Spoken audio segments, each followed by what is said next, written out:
So Yeah. I went to school in Ohio, and now I'm here. Ohio. Is that the state schools thing? Yeah, I don't know football, the state it's like a school football songs. cheer. Ohio. You know what I'm talking about, Bill? Dang it, you guys. I'm 0 for 2 this morning. You're listening to Lead 'em to Life, where it's our prerogative to explore what it means to be authentically human and fully alive. We have far more questions than answers, but believe that extraordinary answers can be found in the ordinariness of a journey.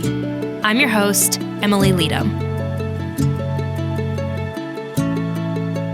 Hello, friends, and welcome to this episode of Lead 'em to Life. Happy almost Christmas. Happy almost Christmas. That's from a movie. What movie is that from? Happy Christmas. What's the thing? Do you know what I'm talking about? You don't know what I'm talking about. I'm sorry. Okay, that's okay. It'll come to me later. Somebody is yelling. I say this all the time, but somebody's yelling at me in their car like, this is what you're thinking of. Mo Irvine, welcome to Lead 'em to Life. Thank you. It's a joy to have you. So every once in a while, I stop in your office. You're on second floor. I'm going to have you introduce yourself in a second. But this is just like a delightful thing for me. Every once in a while, when your door is open and you're here, you're not meeting with people, I get to stop in. And every time after I leave a conversation with you, almost always that night, my husband will ask me, like, how was your day? And I'll say, if I had a conversation with Mo, I'm like, I had the best conversation with Mo today. Like, you just have a beautiful way of sharing awesome things that God is doing and all of those things. So it's a delight for me to have conversations with you anytime, and even more of a delight to have you on the podcast. So Mo, introduce yourself. Who are you? Okay. Yeah. My name is Mo Irvine. I'm a native of South Dakota. Over the past... Garrettson? Aren't you from Garrettson? Yes. Right? Okay, yeah. Garrettson. Yep, small town. Yeah, I've been working for the Diocese for a little over a year now. But before that, I worked for the Cathedral Parish doing faith formation. So Yeah. I went to school in Ohio, and now I'm here. Ohio. Is that the state schools thing? Yeah, I don't know the state It's like a school football songs. cheer. Ohio. You know what I'm talking about, Bill? Dang it, you guys. I'm 0 for 2 this morning. Okay. So, Mo, you now for the diocese, you work in prison ministry. Yes. I have a tendency to like name the elephant in the room. This is going to be the fastest charge that I ever make at the elephant in the room. But how in the heck did you get involved in prison ministry? Because I mean, some people can see you on YouTube if you're watching this on YouTube, but you're a young woman. You're not necessarily the type of person that I'd immediately think like, oh, they're going to go into the prison, you know? How did this happen? Yeah, well, there wasn't one big thing that led to me doing prison ministry. I think it was a lot of little things. But if I had to summarize or pick a couple points, one would be when I was at college, I would pray outside the abortion clinic in Pittsburgh like every Saturday. And I would also talk to the people just like walking by on the streets because I'm like, I need something else. I need like to talk to people that aren't in like a crisis situation or aren't in a stressful situation. Mm-hmm. And so I would talk to people on the street, and there was just a handful of them that I was talking to, and they're like, oh, you have a rosary. Can I have a rosary? I'm like, how do you know what a rosary is? And they're like, oh, someone gave it to me in prison. I learned how to pray the rosary in prison. And I'm like, you are so down to earth. For real? You're so easy to talk to. Like, what is this? Like 5 or 6 in the last like few years of college. Yeah. And so I'm like, there's something here. Like, Where? I love talking to these people. And then when I moved back to South Dakota, I was thinking, okay, well, I kind of missed my chance. It was an outreach at Franciscan, but I wasn't able to participate because of my schedule. Yeah. So I was like, okay, that's not a thing like real people do out in the real world. So I reached out to Father Jeff when I found out he was Father Jeff Norfolk. Yep. the chaplain. And I said, do people volunteer? Is that a thing? And he's like, yeah, we'd love to have volunteers. So I let him get his feet wet in the prison a little bit. And then I filled out the paperwork and started going. And I'm like, okay, I'll give you like an hour every other week. That's it. And then it became an hour every week. And then it became twice a week. And then it became 3 times a week. And then I was going in as many times as I could. And I just fell in love with the people and the real conversations. And then we pitched it as a job, a full-time job to help Father Jeff, because instead of having 2 full-time priests, there's just him now, and he has an outside parish too. So, Yeah. Yep. Okay, tell me what was happening in that journey from like 1 time a week to 2 times a week to as much as I could be in there. I mean, you said I fell in love with the people, but I can only imagine the first time that you walked in, it was maybe a little intimidating. Was it intimidating? So this is just shows who I am. The most intimidating part was walking in the door. Like, not even like in the part where the guys are, but just like, I want to make sure I go in the right door. I don't want to wander. Follow the rules. Yep. Yeah. And so, which I'm like, duh, if it's not the right door, it's going to be locked. But that was the most intimidating part. And then once I got in the room with the guys for Bible study, I was like, okay, here we are. I'm just curious what they'll share and what they won't share. And the first day that I was there, it was the things that were shared was a depth that doesn't always happen. And so it was like this beautiful grace of like hearing someone else ask, like, why can't I fix myself? Whoa. Like, I have all this brokenness, but I'm an educated person. Like, why can't I fix myself? And some other guy who just looked crazy, like had crazy hair and just like a lot of tattoos, said, dude, it's like you're in a hole and you can't see outside of that hole because you're in it. But someone else outside of the hole can help you get out. Because they can see outside the hole. But you need other people. And I was like, this is so profound. Where am I? Like, yeah, like what they're sharing. And I'm like, I want more of this. Like this real conversation, this depth, you know? So. How would you describe the relationships that you've started to build? Because in some ways, I mean, you know these guys really, really well. Mm-hmm. Do you feel like they know you really well? Like, what's that dynamic? I think it depends on the person. Okay. So I think some of them definitely are getting to see my personality and like my quirks and stuff like that. Mm-hmm. And then some of them just see they're very much like, I'm prepping for mass. I'm setting these things up. I'm making sure people have books to follow along, and they see more like the quiet, like I'm just being attentive to things and not necessarily talking as much. Mm-hmm. But I have the opportunity to go in and have one-on-one conversations with some guys. And that's when it really unfolds. And I think that like one of the big things for me is sharing like how I handle like just really real things, like emotions and different things like that. So, and that helps them see that like I don't have to like shove it down until it explodes, but like this is normal to be like frustrated with somebody, and like what do you do with that frustration? So that's becoming more of a thing. I'm trying to be more transparent in that. But yeah, I think some of them are definitely getting to know me more. Fascinating. Yeah. I'd love to know just like what's been the most surprising part for you? Because I think I would have, and I'm alluding to this obviously, but like I think I would have these preconceived notions. I think a lot of us, people listening as well, have preconceived notions of what prison looks like, what it would be like, or whatever, based on movies that we've seen or something like that, right? Like we have these preconceived ideas, and quite honestly, and in all transparency, I think we have judgments towards other people. A lot of times. What's been the most surprising part to you? Or did you come in with any of those things and now you're like, oh man, this wasn't quite what I thought it was going to be? So I know it sounds strange, but I didn't really have, not that I was aware of any preconceived notions about like, these are what the people are going to be like. Mm-hmm. So I didn't really have to battle that.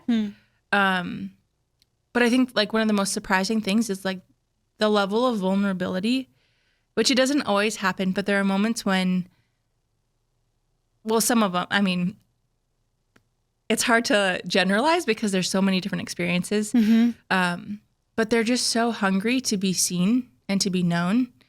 And if they get this sense that you really care and that you're going to listen, they will tell you their whole life story and before they even tell you their name. Right. So I think that just, I'm not that vulnerable, like in a sense, like I'm not that open and transparent with people of like, oh, this is like my struggle. This is my life. I'm like, nah, I'm good.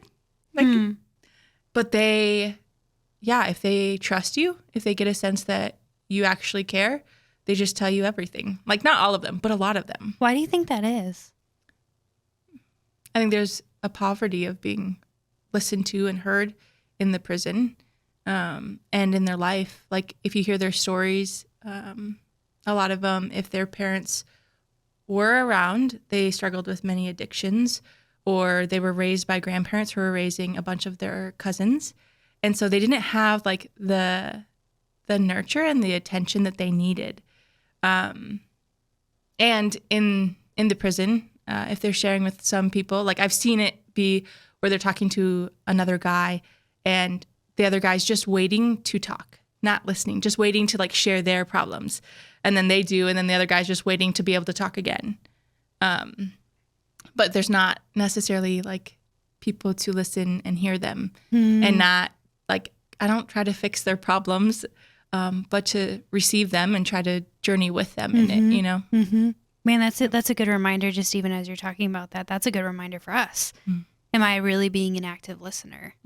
Or am I just waiting to respond, listening to listen versus listening to respond?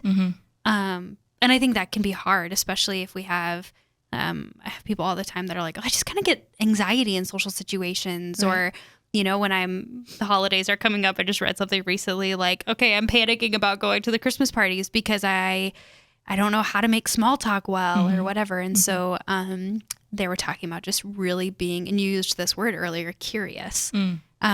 Like, I'm going to be curious. And in that, there's a lot of freedom that I don't have to listen to respond. I just need to listen to really, like, I want to probe you. I want to know you. I want to understand you and where you come from, and, you know, that kind of thing, which I just think is a really profound thing.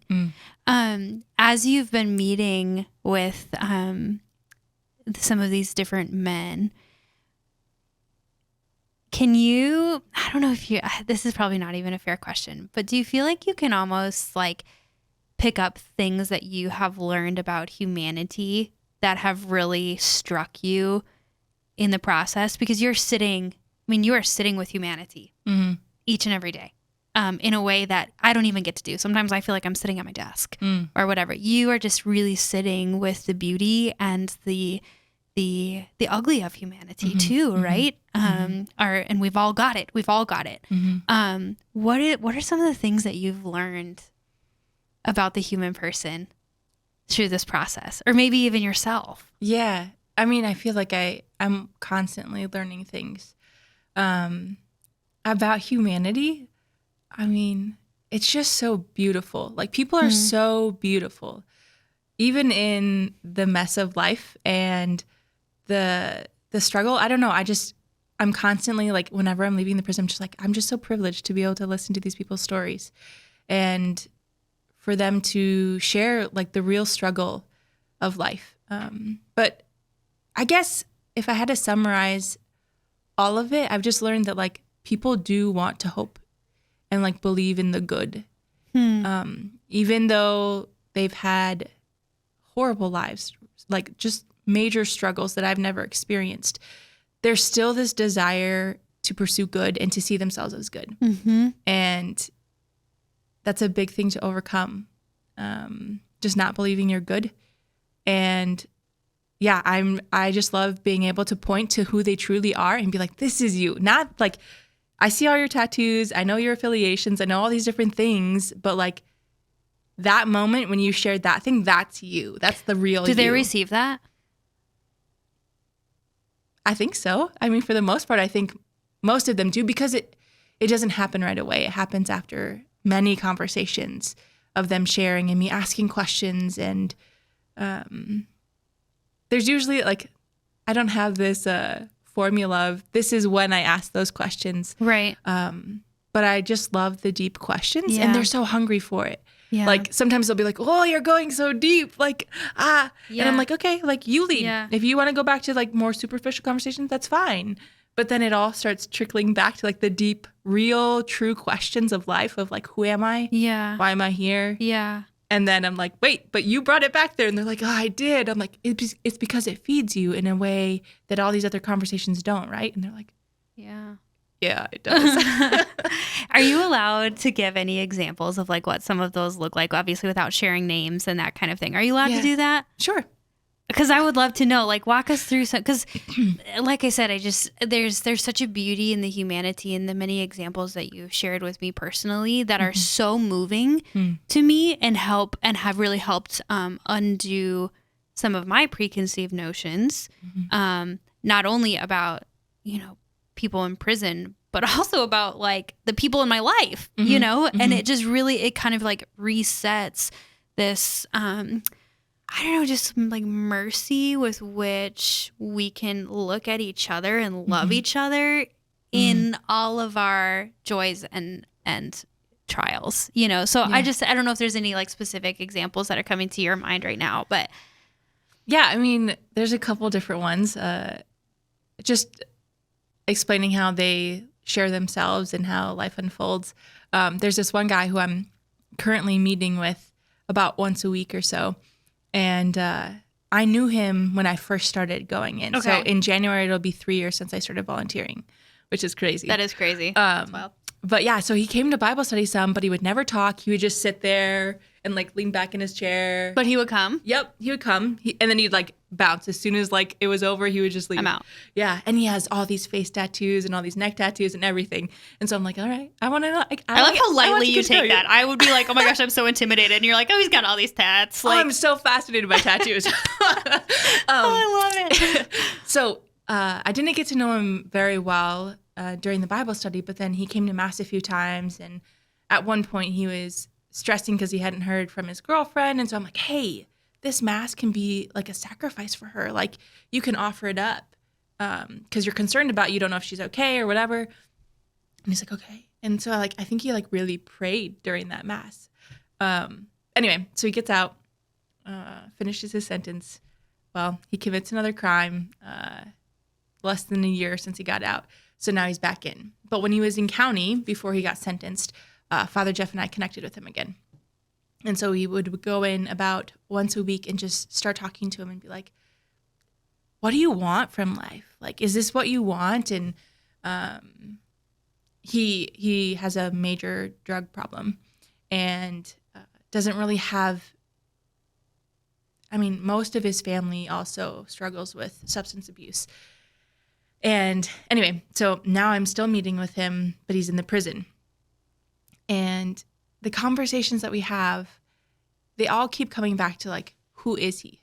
And because he has certain affiliations, so he's in a gang, he has this persona of like, I'm tough and I'm hard and like, I don't care about people. And he said that to me before. He's like, I have a cold heart, Mo. And I'm like, that's the biggest joke ever. He's like, what? And he gets so offended. He's like, what are you talking about? I'm like, no, I've seen the real you, and that's not you. Like, you're trying to fool yourself into thinking that that's you. But in just like his hunger for like the truth and who he is and people, I've just seen, he wants to be seen as good, but he's also afraid of failing at it. Because his parents weren't supportive of him or encouraging of him, or he got into the gang when he was really young, probably like 12 or 10 or around there. So that was the major influence in his life of this is what it looks like to be a human person. This is what it looks like to be a man growing up. But still, he'll have these conversations with me and he's going, wait, do you know who I am? How do you know who I am? How are you telling me things that I'm experiencing? And I tell him, it's because I know you. Like, I've seen the real you. It's not just all these tattoos and all this like hardness, but it's like you have this joy, and he's such a goofy person. And so like pointing to that and being like, that's the real you. That's you that doesn't have to prove yourself to anybody, but you can just be. And then of course, as soon as he's starting to go down the steps where he's going to see officers, it's like he puts his like walls back up and it's like, people can't see me like this. Like, it's okay up in the office with Father Jeff or Mo, but to survive in here, it looks different. Is that frustrating for you? Yes and no.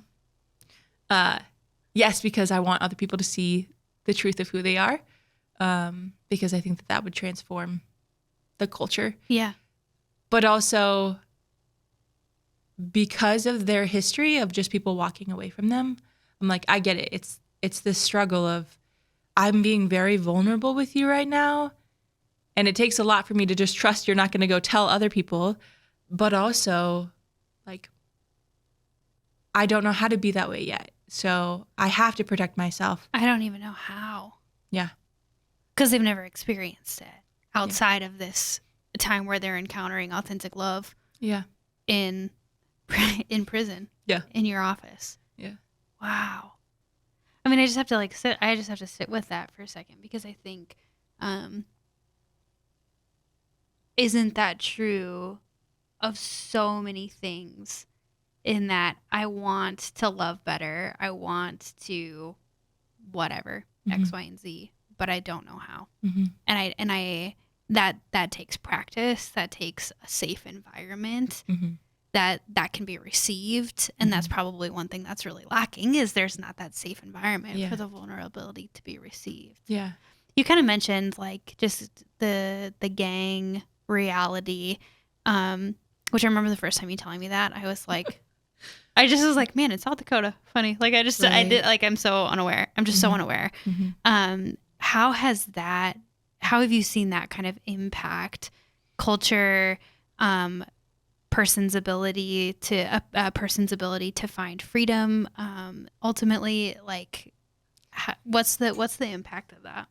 Well, they're some of my favorite people. Really? Yes. Why? Do you know why?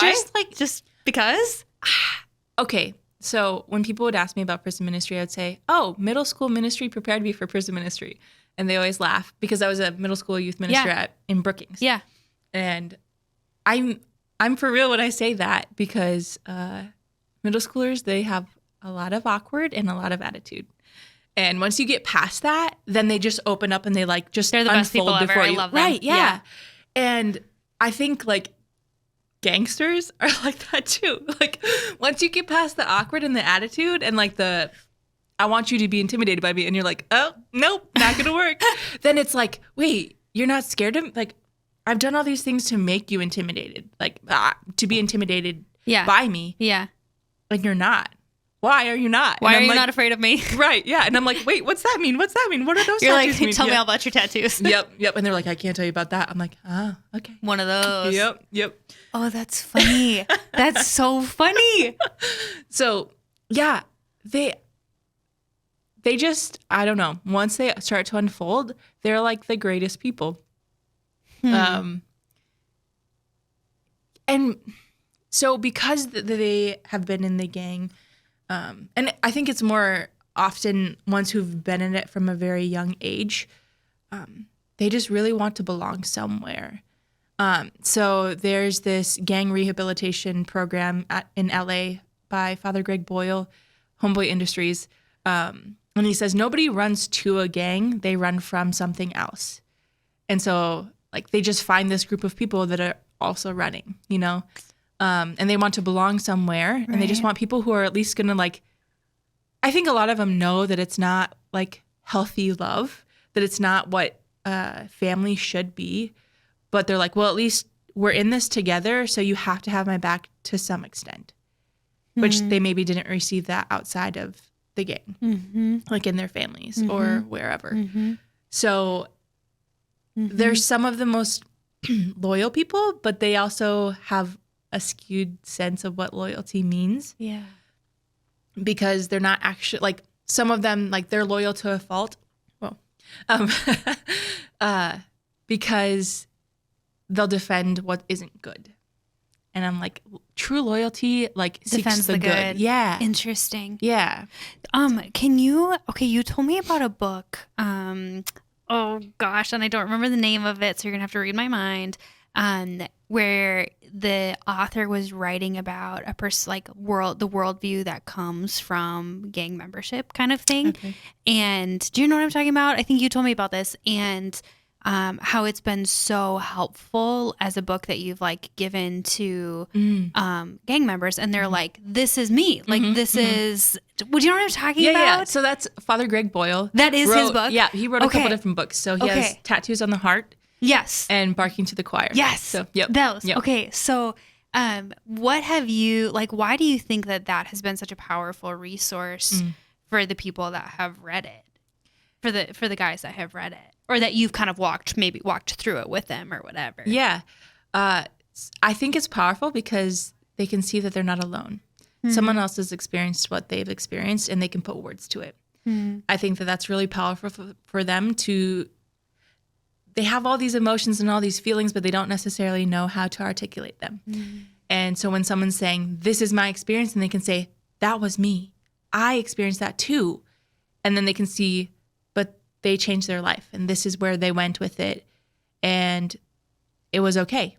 You know, they didn't fail at it. They tried, and they had a community of people to support them. And I think that that's what they're seeking. But yeah, I think to be able to put words to what they're feeling and what they've experienced is really powerful for them. Because it's almost, I think the way that you've described it is like, it's almost as though they have a completely different worldview.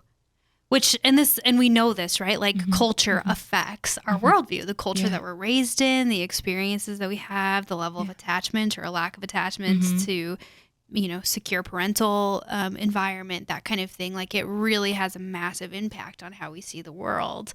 And so, yeah, to be able to read someone that's describing their experience, which is forming a worldview. Yeah. So a view of loyalty that's not true loyalty, for example, as you said, I think that's really a powerful, I don't know, that's just a really powerful thing to name for individuals. Yeah. And I think in just learning how to live at the heart level versus just like the head or like your exterior experiences or whatever. I think they have to learn that, you know, some of them are very familiar and they want to avoid that. So they want to shove it down, but others it's like, how do I live from my heart? How do I live more alive and more human experience of the world? Even just last week, we were visiting with a guy who we know from prison who's in county, and we were asking these questions, and he's sitting there going like, I don't know. And he's sitting with them. And then I said, is this what you're experiencing? Is this what's going on inside of you? And he's like, yes, that's exactly what's going on. I'm like, okay. And Father Jeff and I were talking about it later of like, it's so powerful to give them words to what they've experienced because one, we've experienced it as humans too. As well as like to explore what's going on in your heart rather than just try to distract yourself. And he was saying like, oh, I'm really good at distracting myself. Like I'll watch TV and I'll play cards and I'll do this because I don't want to think about how I've disappointed people or how I've disappointed myself. Yeah, because it's uncomfortable. Yep. Dang. Yeah. See, that's the kind of stuff that's like, that's human. That is so human. And we all do it to varying degrees, I think, when we're uncomfortable with pieces of ourselves. Yeah. You know, I just asked somebody recently, they're religious, said, what's the hardest part about your vocation? And they said, self-awareness, the reality of who I am and growing in deepening awareness of my like inadequacies kind of thing. And it is like, it's so uncomfortable for us and it can lead to shame. You know, I've mentioned this a couple times. I did a podcast with Teresa Hendrickson a couple weeks ago about shame. And like, that's what that is. Like that's getting caught in and stuck in shame. Okay. I'm going to say something about parenting, but it's going to relate. So stick with me. Parenting toddlers is like a regular exercise for me in like staying in the ring, if you will. You know, like it can be, you say the same thing over and over again and you're reinforcing those same things over and over again. And I think there's times for me when I'm at my worst that I can get really like jaded. What's the word I'm looking for? Frustrated, lacking in hope. That like, are we ever just going to get to the point where we can say like, okay, we're going to go to the store and within 30 seconds, people have their shoes on and coats on and they're like loading up and ready to go. Like, is that ever going to happen? You know, like, nope, we're back at it again. Like, put your shoes on. Okay. Yep. Let's put your shoes on. Yep. Thank you for showing me. Let's put your shoes on. Like it can be so challenging. You ever get to the point where you can just leave the house, Bill? Does that happen? No, he says not yet. How do you remain hopeful? How do you, because you've mentioned a couple times they got out, or like a person that got out and then they're back in because they're dealing with the same addiction and whatever. Like, how do you remain hopeful when it feels like there's this continuing cycle of like back in the trenches? Yeah. Yeah. Well, for one, when I see the truth of who they are and I get to just like soak it in, it teaches me so much about God and myself. Like, even though they go out, they break their parole, they come back in, I'm like, I still know who you are. And I know that there's this such goodness in you that the world deserves and then the world needs to see. So it's like from that, like the taste of that I'm like, okay, like, yeah, I know you're gonna tell me all these things that you were doing when you were out, and none of them are gonna be things that I'm gonna be happy about. But like, I know who you are, and you have to remember who you are, and you need to be comfortable with who you are, so much so that when you go out, like, you can say no to other people, you can say no to things, and you can be free to be yourself rather than trying to shove it down or numb yourself from the reality of life. So I think just like in seeing their goodness and how it brings life to me, that I'm like, okay, I can't give up in this because God made them this way. Yeah. And that's changed me. And I want to see that more. So yeah, I don't know. That's so beautiful. That's changed me. You just used the word free. And as we kind of like wrap up our conversation for today, I'd love for you to talk a little bit about how, you are literally working with the imprisoned. People that, by all means, have no freedom. How have you, in the experience of really ministering to them, how have you witnessed them become free, even when stuck in a prison cell? Yeah. So the first one that comes to mind is this man who I met. I don't know if it was Bible study or a retreat, but anyway, I didn't know him very well. And then on a retreat, I had just given a talk, and he's just one of those people that everything that comes out is like super angry. And like the way he says everything and like his face is just like, I'm so angry. And so he asks this question, and I like sat down beside him and I'm thinking, you can't laugh right now because I'm like, what you're asking does not match up with your facial expressions. Like, it doesn't make sense to me. Anyway, so he's asking these questions, and then he just started going on to these other things that he was really frustrated about. I'm like, how about we have a conversation? And he's like, okay. So I called him up to the office the next week.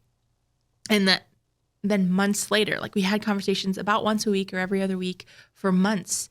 And then Father Jeff and I connected with him at a different prison a couple hours away. So I'd known him for over a year, maybe a couple years. And I had this conversation with him, and he was expressing things. And I just like said, dude, do you realize that what you're saying, like, you're joyful, like you're talking about what makes you happy. And like, and the way he was expressing it, he was using his facial expressions. It wasn't this like angry thing, but it had been week after week after week of him saying something super aggressive and angry. And I'm like, is this what you mean? And then he's like, yeah. Reframing it and then for him. Yeah. And even like part of the way through it, he goes, I don't mean it to sound this way. I just don't know how to say it any other way. And I'm like, right, you don't mean it to sound angry. He's like, right, you get it. And I'm like, yeah. You get it. Yeah. And so like, and being able to not just like be offended by what he's saying or how he's saying it, but reflecting back of like, is this your question? Is this what you're looking for? And then he can say, yes. Again, this whole thing of being understood, of being seen and not being like put off by his expressions, you know? So much so that he was able to say like things that make him happy, things that like he wants to, I said, if you could be anywhere, he's like, I don't want to be here, like right now in this prison. And I'm like, okay, well, if you could be anywhere else, where would you be? He's like, well, fishing. And I'm like, well, why? And he's like, well, because I don't have to be with people. I'm like, you don't want to be with people? He's like, well, sometimes I don't want. I'm like, but you love people. Like you come off as very aggressive, but like you don't want to be alone. And he's like, you're right. I don't want to be alone. And I'm like, okay. So you want to go fishing for a couple hours, not like a whole, like you don't want to be by yourself. He's like, right. But like, I like sometimes being by myself, but I don't want to be alone all the time. Right. And so like just these different things of like how they express themselves and just knowing that like it's a good desire. It's okay to want to be alone. I'm an introvert. I want to be alone. Like I need that. But you don't want to be alone forever. And to be comfortable to say that, which I mean, the first time I met him, like, no, he'd be like, I don't like anybody or anything. I hate the whole world. And now it's like, I don't want to be alone. And like, that's okay. Oh my gosh. That's just one story. That's just one story, but that's freedom. That's freedom. That's becoming who he actually is, you know? And that's becoming who you are. And that's freedom. That's ultimately freedom. Yeah. I'm reflecting as you're talking about all of this, that this is going to come out the week of Christmas. Yeah. And, people might listen to it later, but just this reality of, the world is celebrating Christmas, and there are people in prison cells alone who in their heart of hearts don't want to be alone because we're not made for it. Yeah. And so I want to invite, I think, our listeners to just pray for our peoples in prison, pray for our people in prison. And for those that minister to them so beautifully, because there's a real, there's a beauty there. There's a real beauty there in, we have an expression in my family, loving the hard to love. Sometimes I think it can be a little intimidating to love, or we have, like I talked about earlier, these preconceived notions of who these people are. Yeah. And at the end of the day, they are human, just like we are. And with a few different decisions or, shifts in our life experience, we could be in the same place right now. And so there's just a real attentiveness, I think, in my heart to them right now in this season, to just love on them and pray for them. Mo, I want to thank you for sharing your heart for this. It gets me thinking outside the box of maybe how God wants to use me. Because like I said at the beginning, like you're not necessarily the first person that I would have thought like, oh, she would love going into the prisons, Yeah.